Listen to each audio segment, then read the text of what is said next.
Hey guys, good evening, welcome to my channel Pujo with Ma. আর এখন বাজে 6:30, আর পুজোর বাবা আজকে 5:30 ট্রেনে এসেছে। আর আমরা এখন যাব বাজার ফটো তুলতে। তো আমি কোথাও যাবার আগে যেন পুজোকে রেডি করে দিই ফার্স্টে। তো পুজোকে কিন্তু আমি রেডি করে দিয়েছি, আর পুজো এখন একটু ঘোরাঘুরি করছে। তো আমি ভাবলাম ঝটপট রেডি হয়ে যায়। আর পুজোর বাবা আজকে এসেছে, আর এত গরম যে গরমে যে জামা গেঞ্জি পরে এসেছিলো সেগুলো আমি কেচে সঙ্গে সঙ্গেই মিলে দিয়েছি। আর এখনও নতুন করে কিছু জামা কাপড় বের করা হয়নি। তো আমি ঝটপট রেডি হয়ে যাই, তারপর আমি জামা বা গেঞ্জি বের করে দেব। আর আজকে যেন লোকনাথ বাবারও পুজো। তো মাসি গেছে 4:30টার সময় লোকনাথ বাবার পুজো দিতে, আমাকেও বলেছিল। তো পুচুকে আমাকেও যেতে বলেছিল, কিন্তু আমাদের যাওয়া হলো না, কারণ পুচু তখন ঘুমাচ্ছিল, ঘুম থেকে উঠে নেই। আর পুচুর বাবারও 5:30 ট্রেনে আসার কথা আছে, তো সেই জন্য আমরা যেতে পারলাম না। তো মাসি 4:30টার সময় চলে গেছে। তো এখনও পর্যন্ত কিন্তু মাসি আসেনি। দেখো, আমি যদি যেতাম তাহলে কিন্তু আবার আমি সঙ্গে সঙ্গে এই ফটো তুলতেও যেতে পারতাম না, তাই আমি যাইনি। আর বিকালে তো অনেক কাজও থাকে, তো বিকালের কাজগুলো আমি করতে পারতাম না, তাই সেই জন্য মাসির সাথে যাওয়া হলো না এবার। তো মাসি একা একাই চলে গিয়েছিলো। আর বলতে বলতে দেখো মাসি চলেও এলো। তো এরপর কিন্তু আমরাও যাব বাজার, ফটোও তুলে নেবো, আর লোকনাথ বাবার ঠাকুরতলাও চলে যাব, একবার দেখিয়ে চলে আসবো। ওখানে তো পুজো হচ্ছে আজকে, অনেক অনুষ্ঠানও হবে ওখানে। তো আমাদের এক হাতে দুটো কাজ হয়ে যাবে। অবশ্য যখনই পুচুর বাবা আসে, আমরা বাজার গেলে এক হাতে দুটো কি সব কাজই সেরে আসি। আমাদের যত রকমের কাজ থাকে সবগুলো করার চেষ্টা করি। তো আজকে দেখি কত রকমের কাজ আমরা করতে পারি। আর সত্যি করে আজকে এত গরম, আমার গরমে কোনো কিছু ভালো লাগছে না, মনে হচ্ছে না যে বাজার যাই, কিন্তু উপায় নেই, আজকে তো যেতেই হবে, তাই বাজার যেতে হবে। তাছাড়াও বাজারে অনেক রকমের কাজ আছে।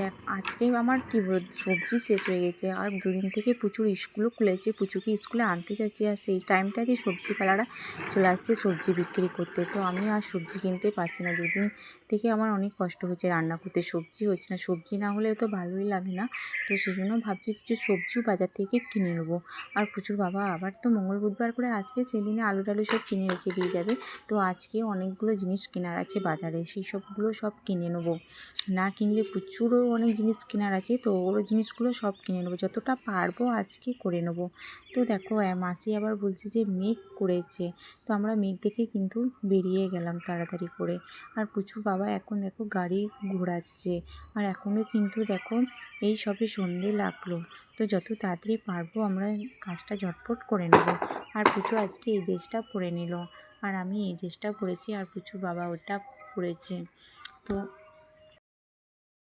আর বাইরে এসে একটু ভালো লাগছে, ওয়েদারটা দারুণ হাওয়া দিচ্ছে। আর বাইকে চেপে গেলাম তখন তো আরও ভালো লাগছে, এত সুন্দর হাওয়াটা মুখের মধ্যে লাগছে। আর আমি তো প্রচণ্ড গরমে ঘামি, আর এখন সত্যি করে এত ভালো লাগছে, আমার ঘামটা মনে হচ্ছে সব শুকিয়ে গেল। তো প্রচুর বাবা বলছে একটু তাড়াতাড়ি যেতে হবে, মেঘটা মনে হচ্ছে যেন বৃষ্টি বৃষ্টি আসবে। তো দেখো এখন যেন বৃষ্টি না চলে আসে, আমাদের তো এখনও কোনো কিছুই হয় না। আর এই যাওয়ার পথে যদি বৃষ্টি আরম্ভ হয়ে যায় তাহলে তো মহা মুশকিল। তা আমি বলছি এখন যেন বৃষ্টি না আসে, এখন তো সবে সন্ধে লাগলো, এখন দেখেই মেঘটা কালো পাড়া হয়ে এসেছে। তারপরে পুচু আবার বলছি, মা মেঘ করেছে কিন্তু ফুচকা খাওয়া তাহলে কি হবে না? আমি তো বাড়ি থেকে বেরোবার সময়ই বলেছি তোমাদের দাদাভাইকে যে আজকে কিন্তু ফুচকা খাবো। তারপরে বলতে বলতে আমরা চলে এলাম নিচে ফটো তুলতে। দোকানে চলে এসেছি, পুচু এসে চুপচাপ দাঁড়িয়ে আছে, আর পুচু এসে দেখছে এত এত ফটো, মা আমরা কি এরকম ফটো তুলবো? আমি বলছি হ্যাঁ, আমরা এরকমই ফটো তুলবো। তো দেখো অনেক রকমের অনেক ছবি, তো আমরা এসে বসে পড়লাম, আর একদম ডায়েরির ভিতরে ঢুকে পড়লাম ফটো তোলার জন্য। আমরা বললাম ঝটপট আমাদের ফটোগুলো তুলে দাও, কারণ বের করতে তো অনেকটাই টাইম লাগবে, তখন আমরা চলে যাব লোকনাথ বাবার মন্দির। তো সেই জন্য কিছু দেখো বসে পড়েছে ফটো তুলতে, একদমই রেডি, আর ক্যামেরাম্যানও রেডি। তো আমিও বসে পড়লাম। আর এত গরম, এখানটা কিন্তু বেশ ঠান্ডা আছে, কেন এখানে 2তলা 3তলা নিচেই আমরা আছি, নিচের তলায় একবারে। তো এখানটা বেশ ঠান্ডা ঠান্ডা ওয়েদার আছে। প্রচুর বাবাকে বললাম ফ্যানটা চালিয়ে দিলে একটু ভালো হয়, কিন্তু ফ্যানটা চালালো না, যেহেতু ফটো তুলতে চলে এলো। তো আমরা 3জন মিলে দেখো লাইন করে দাঁড়িয়ে পড়েছি ফটো তোলার জন্য, আর আমাদের ফটো তোলা হয়ে গেল। তারপরে পুচু পুচু আবার একটা দোকানে ঢুকে গেল ক্যাডবেরিজ কেনার জন্য। তো পুচু দোকানের ভিতরে ঢুকে গেছে আর এত জিনিস, বাচ্চাদের সব জিনিস, এই জিনিসগুলো দেখে পুচু তো বুঝতেই পারছে না যে আমি কী নেবো। ওর তো চোখ চলে গেল কিন্ডার জয়ের দিকে। তো এখানেই অনেক রকমের কিন্ডার জয়েন্ট বিক্রি করছিল, তো পুচুকে দুটো কিনে দিলাম। তারপর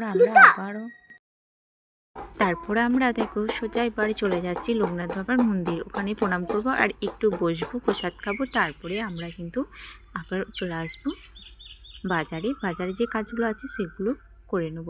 তো আমরা কিন্তু দেখো চলে এলাম মন্দিরে, আর একটু রাস্তা তার হলেই চলে আসবো। এখান থেকে দেখো লাইট দেখা যাচ্ছে, দেখছো কত সুন্দর লাইট দিয়ে সাজিয়েছে। এখানে পুজো হচ্ছে, হরির নাম হচ্ছে, আর অনেক লোকজনের ভিড়ও আছে। এমনিতেই তো এখানে ভিড়ভাড়টা খুবই থাকে প্রতিদিনই সন্ধ্যের সময়। এখানে সামনেই একটা পার্ক আছে, তো পুচু বলেছিল পার্কেও ঢুকবো কিন্তু বলে এসেছিলো, কিন্তু এখন আর তো লাইট দেখে আর পার্কের কথা মনেও নেই। আর পুচুর জুতো খুললাম হাত দিয়ে, পুচু নিজেও খুললো। তো এখন পুচুর বাবা সেই জন্য কুয়ো থেকে জল তুলে নিচ্ছে হাত ধোয়ার জন্য।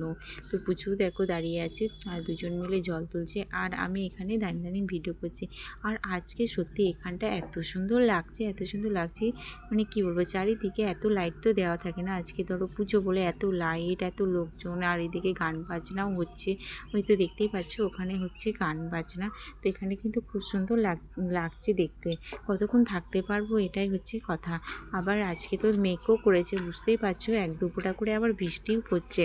তো যাই হোক, যখন আমরা এখানে পৌঁছে গেছি কিছুক্ষণ তো বসে থাকবো, তারপর ঠাকুর সব প্রণাম করবো, তারপরেই বাড়ি যাব। বৃষ্টি এলে এখানে কিন্তু ভিজবো না, বসার জায়গাও আছে। দেখতেই পেলে এত বড় একটা জায়গা বসার জন্য, দাঁড়ানোর জন্য, তো ভিজার কোনো প্রশ্নই ওঠে না।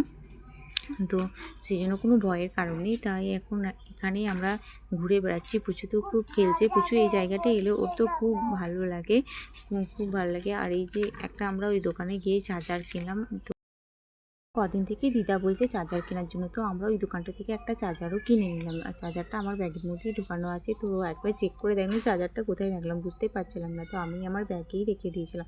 আর তারপর পুচু আমি এখানে বসে পড়লাম, আর সত্যি করে বলছি আজকে তো খুবই ভালো লাগছে, বাড়ি যেতে ইচ্ছাই হচ্ছে না। আর পুচু দেখো কিন্ডার জয়েন্টটা এখনই খাবে, তো আমাকে কিন্তু বলছে খুলে দেওয়ার জন্য, কিন্তু এত মানে মানে লেগে আছে যে চিটটা, যে আমি খুলতেই পারছি না। তো আমি বলছি আমার দ্বারাই হবে না, আমি কিন্তু খুলতে পারবো না। তাই পুচুর বাবাকে বললাম তুমি খুলে দাও, আমি খুলতে পারছি না।